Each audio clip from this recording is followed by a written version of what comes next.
안녕하세요. 농촌 다락방입니다. 오늘은 제가 그동안 경험했던 그리고 주변에서 봤던 이야기를 하려고 합니다. 그 주제는 바로 빚지고 절대 귀농하지 마세요입니다. 그 전에 앞서 현재 귀농창업 자금이라는 정책 자금이 생기고 나서 꾸준히 증가하다가 2018년을 기준으로 서서히 하락하고 있는 실정입니다.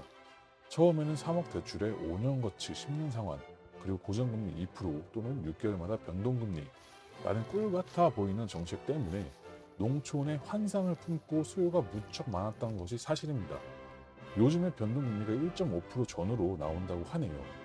그러나 이제 전 세대들이 5년 거치 기간이 끝나고 상환한 기간이 도래했습니다. 그렇기 때문에 그 모습들을 보고 많이 무너지는 모습들, 그리고 농촌에 먼저 귀농하거나 귀촌하신 분들이 이야기하는 경험들이 유튜브나 SNS로 퍼지게 되면서 결코 환상만은 존재할 수 없는 고심을 인지하기 시작한 것 같습니다. 귀농이나 귀촌을 하실 때 빚을 지지 말라는 이유는 제가 생각했을 때 세 가지 정도가 있는 것 같습니다. 일단 성공도 하기 힘들 뿐더러 도시에서 버는 것만큼 그렇게 벌지는 못합니다. 어쩌면 그 돈을 전부 까먹고 노동은 노동대로 하며 몸만 아플 수 있습니다. 그리고 우울증과 대인기피증을 겪는 것은 옵션일 수도 있죠. 첫 번째, 귀농자금을 위해 3억 대출 실행해서 토지나 기타 운영 자금을 수령했다고 가정해 봅시다. 귀농귀촌지원센터 통계 자료에 의하면 귀농이나 귀촌 전 도심의 평균 소득액은 4천만 원 전후입니다. 그러나 귀농이나 귀촌을 한 후 1년 차부터 3천만 원 전후 그렇게 쭉 5년 차까지 4천만 원 이상을 돌파하지 못합니다.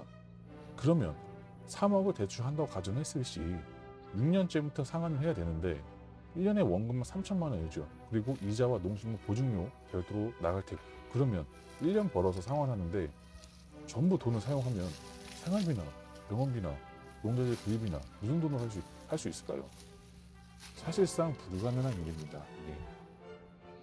그래서 절대 빚을 지고서는 귀농이나 귀촌을 하면 안 된다는 이야기를 해드리고 싶습니다. 또 통계에서는 1년 수입을 가정했지만 농사를 해보면 제조업과 마찬가지로 매일매일 조금씩 팔리는 것이 일상입니다. 한꺼번에 목돈이 들어오는 경우가 없죠. 그리고 설령 목돈으로 수령하고자 농협이나 도민생한테 넘기게 되면은 제값을 받을 수 없는 건 물론이고요. 그만큼 값도 안 되죠. 그죠? 무조건 소비자 직거래를 해야 그 합당한 가격을 받을 수 있는 거잖아요. 그렇죠. 그러면 그 돈을 꾸준히 모아야지 저 돈이 목돈이 되는데 그때그때 생활비나 공과금이나 경조사 쓰다 보면은 결국에는 모은 돈이 없을 수도 있습니다. 그러면 이제 상환 기일이 도래했을 때 막막해질 수밖에 없는 거죠. 실제로 제가 예전에 이제 영상을 촬영하면서 잠깐 얘기한 적이 있는데 농협의 대부의 직원분들이 그런 말씀을 하시더라고요. 귀농을 하시다가 상환을 못해서 토지가 경매를 넘어갔다. 네, 그런 말씀을 하시고 제가 그런 경우가 많이 벌어 있습니까? 라고 물어봤는데 많다고 하시네요. 그러니까 빚을 내서 아무것도 없이 그냥 창업을 하신다? 고민을 해봐야 될 문제고 저 같으면 반대하는 입장입니다. 물론 따로 월세 받으시는 게 있으시거나 여윳돈이 좀 있어서 당장 목돈을 굴리는 것보다는 대출 받아서 천천히 갚으면서 혹은 일단 구매하려는 토지가 향후 어느 정도 가치가 있고 나중에라도 팔 수 있는 토지거나 기타 플랜이 있으신 분들은 대출을 받는 편이 인플레나 목돈을 쓰지 않으면서 현명하게 토지를 구입할 수 있는 방법일 수도 있어요. 어쩌면 그런 부분은 좋은데 제가 말씀드리고 싶은 거는 20세대 혹은 정년을 앞두고 무자본으로 열정만 믿고 농촌에 와서 최대로 대출을 일으켜서 농사를 한다고 하면 저는 말리고 싶은 심정입니다. 사실 제가 보는 농촌의 환경은 청년들이 인터넷과 더불어서 할 수 있는 것들이 많고 기회도 그만큼 많다고는 생각을 해요. 일단은 노인층의 그 농촌의 고령화가 많이 진행되었기 때문에 청년들이 와서 좀 신세대스럽게 조금 진취적으로 할 수 있는 부분이 있다고 생각을 하지만 내가 대충 노인보단 잘하겠지 아니면은 농촌에서의 어떤 그 자신만의 확고한 목표가 없거나 또는 도심에서 무언가를 이뤄내지 못했던 분들은 농촌에 와서도 결코 변하는 것은 없다고 말씀드리고 싶어요.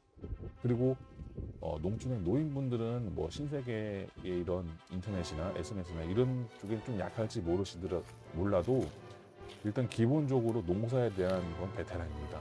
예, 뭐 40년, 50년만 농사를 지신 분들이기 때문에 결코 그런 경험치를 무시할 수 없는 부분이고 일기예보를 안 봐도 비가 올 것이다, 안 올 것이다, 이때 심어야겠다, 이 타이밍이 기가 막힙니다. 그렇기 때문에 어설프게 농사를 졌다가는 정말 그 쫄딱 망하기 쉬운 그런 조건인 것 같고요.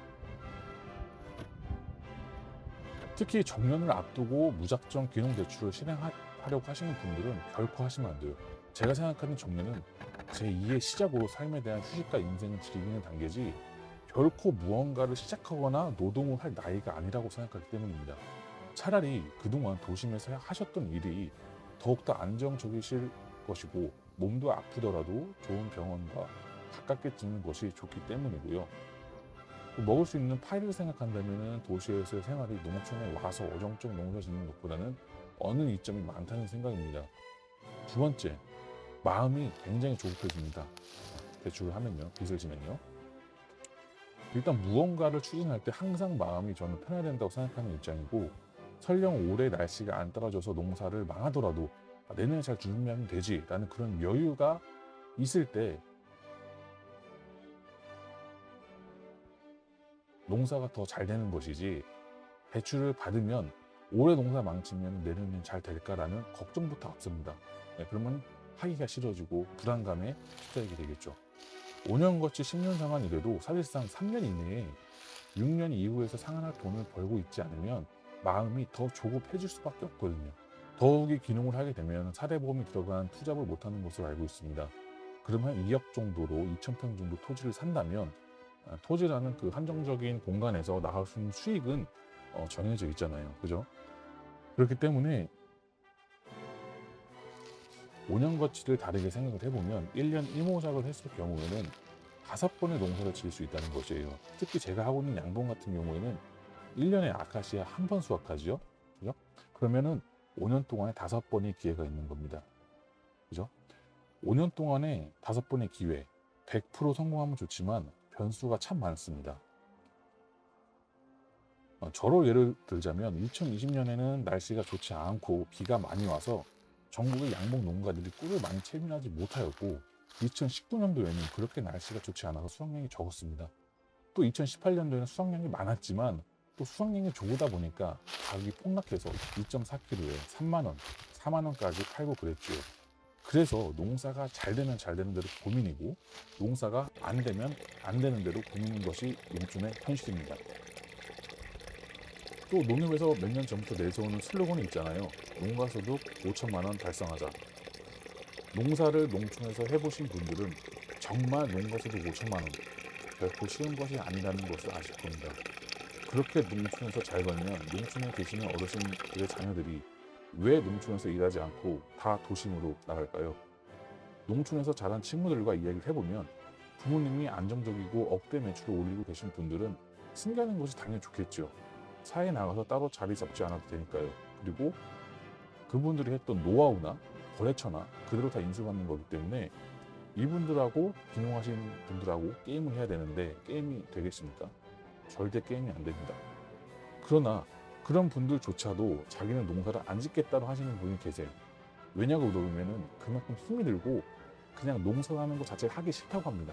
너무 힘들고 지치기 때문에. 세 번째, 앞서 말씀드린 것처럼 어쩌면 농사는 도박입니다. 일단 농사는 운이 따라줘야 하는 직업임은 틀림없습니다. 그 이유는 날씨입니다. 거치 기간을 납입하는 5년 동안 자리를 잡아야 되는데 5년 동안 내가 원하는 날씨와 원할 때 비가 내려줄까요? 그리고 원하는 납품 가격을 받을 수 있을까요?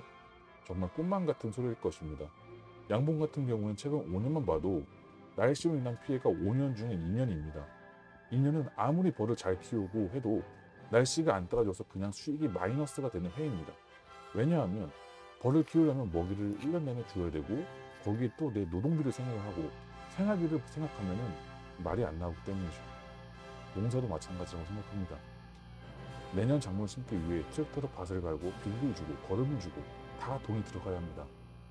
4억이라는 돈이 있다면 어쩌면 그 돈으로 국내 우량주를 구입을 해서 5년 뒤에 다시 열어본다면 기농에서 농사진 수익보다 많을 것이라고 저는 생각합니다. 이렇게 대표적인 세 가지 이유에 대해서 말씀드렸지만 사실 이거 말고도 더 많습니다. 그러나 장점도 분명 없진 않은데요.